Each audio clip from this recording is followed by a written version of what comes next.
नमस्कार जय जगन्नाथ दर्शक बंधु बर्तमान मधुबाबू पेंशन भत्ता को लेकिन आउ एक बड़ अपडेट सामना को आसी जदि आपण मैंने मधुबाबू पेंशन भत्तार हिताधिकारी आपण मैंने मधुबाबू पेंशन भत्ता पाउचंती तेबे आपण मानक पई बड़ अपडेट एणिकी करबाकू पड़िबो एई काम सरकार लागू कले नुआ नियम जदि आपण माने मधुबाबू पेंशन भत्ता पाउचंती तेबे निहाती भाबरे वीडियोटी को प्रथम शेष पर्यंत देखिबे पूरा डिटेल्स रे जानि पारिबे ता सहित चैनल रे नुआ करी विजिट करथिले वीडियोटी को लाइक कर नेबे चैनल को मध्य सब्सक्राइब करके पाखरे थिबा घंटी चिन्ह को भी ऑल रे सिलेक्ट करके रखिबे जाकि हमरो प्रत्येक टी वीडियो रो नोटिफिकेशन आपण माने सर्वप्रथम पाई पारिबे।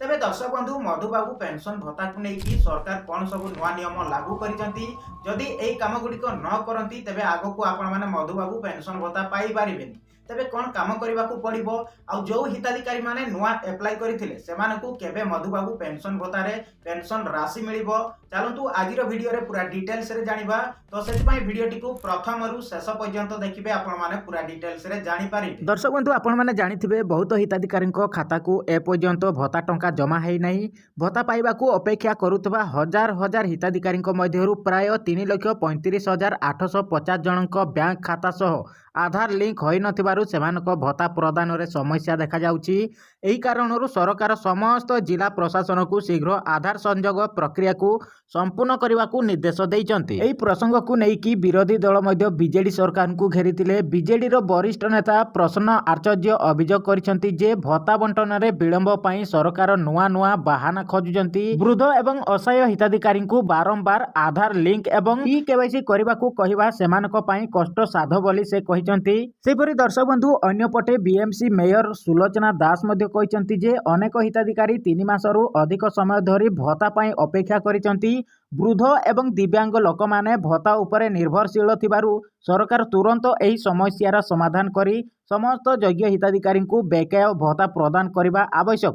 सेपरि जानि रखंतु सरकार पक्षरु कहा जायछि जे जेउ हिताधिकारी बैंक खाता सह आधार सफल भाबरे लिंक हेबो सेमानक भत्ता पर्याय क्रम रे जमा करा जिवो। तेणु जेउ मानकर आधार लिंक किंबा ई-केवाईसी बाकी अछि सेमाने शीघ्र निज बैंक किंबा संपर्कित कार्यालय रे जोगाजोग करी प्रक्रिया संपूर्ण करने को परामर्श दिया जायछि। यदि आपनकर मधुबाबू पेंशन भत्ता अटकी जायछि तेबे तुरंत आपनकर आधार लिंक करि नियंतु आपनकर आधार सह बैंक अकाउंट लिंक हेबा आवश्यक एवं ई-केवाईसी करबा बाध्यतामूलक। जदि आपण माने आपनकर बैंक अकाउंट सहित आधार कार्ड लिंक करि नाहंती तेबे तुरंत करंतु एवं केवाईसी संपूर्ण करंतु नचेत आपण माने आगो को मधुबाबू पेंशन भत्ता राशि पाई पारिबे। तो सेति पई आपनकर बैंक अकाउंट सहित आधार कार्ड लिंक करि नियंतु एवं ई-केवाईसी संपूर्ण करबा बाध्यतामूलक करा जायछि। तो दर्शक बंधु एटा मध्ये आपण माने क्लियर हे गले जदि आपण माने मधुबाबू पेंशन भत्ता पाउचंती किंबा आगरू पाउथिले कोनोसी कारणरू आपनकर मधुबाबू पेंशन भत्ता अटकी जाइछि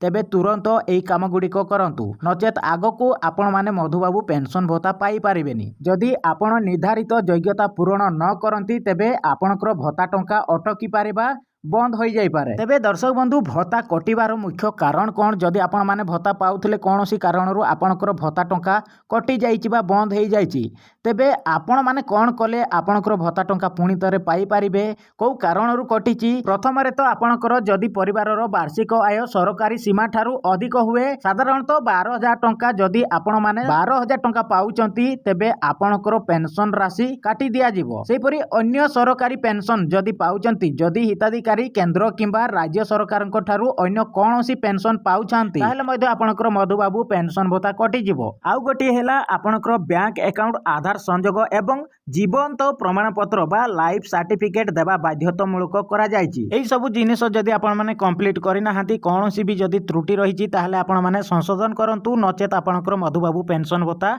कटि जिवो बा आपण माने मधुबाबू पेंशन भत्ता पाई पारिबेनी।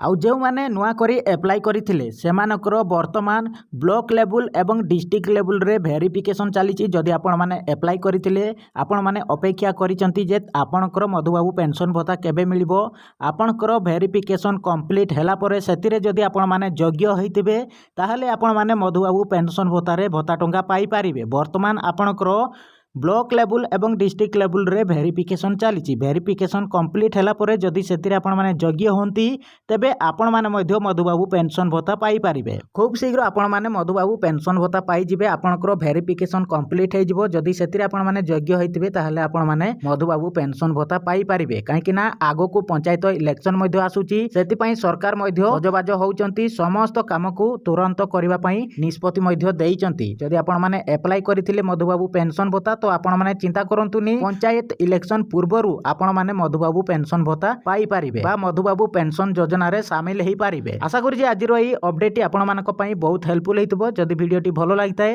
वीडियोटी को लाइक करंतु एवं आपनकर सांग साथींक सहित शेयर करंतु जाकि सेमाने भी सठिक समय रे सठिक इन्फॉर्मेशन पाई पारिबे। तो दर्शक बंधु एतिके रे विदाई दियंतु। रहुची पुणी देखाबो आउ एक वीडियो रे नुवा इन्फॉर्मेशन रो सहित।